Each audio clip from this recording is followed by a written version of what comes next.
Well, thank you. With the temps getting ready to plummet across West Michigan, your furnace is going to be working overtime. Tonight, 24-hour News 8's Tom Hillen met up with a heating and cooling expert about what you can do to make sure your house stays warm.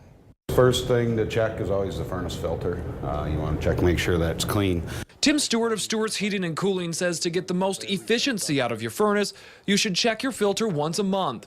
Clogged filters like the one we pulled out of this furnace today can cause your furnace to work harder than it should, which increases your heating bill, which with temperatures on the way not expected to make it much above zero, could get costly. One thing we can't stress enough is seal up windows and doors best you can, insulate the house best you can. Something else to look for is condensation around your furnace's pipes. Make sure nothing's leaking water.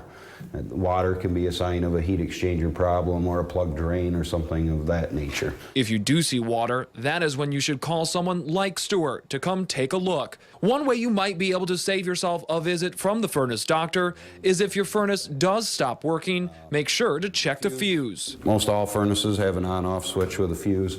If you're having a furnace problem, that's one of the first things they can check. Just make sure that the fuse is on, make sure that the switch is on. A final check will bring you outside, where you'll want to make sure to clear the snow away from your furnace's intake. What will happen is you'll get this powdery snow blowing around. If it gets sucked back in here and starts to crystallize because it's so cold out, it will actually block the intake, which will make the furnace inside will recognize that and shut the furnace down and won't allow it to run.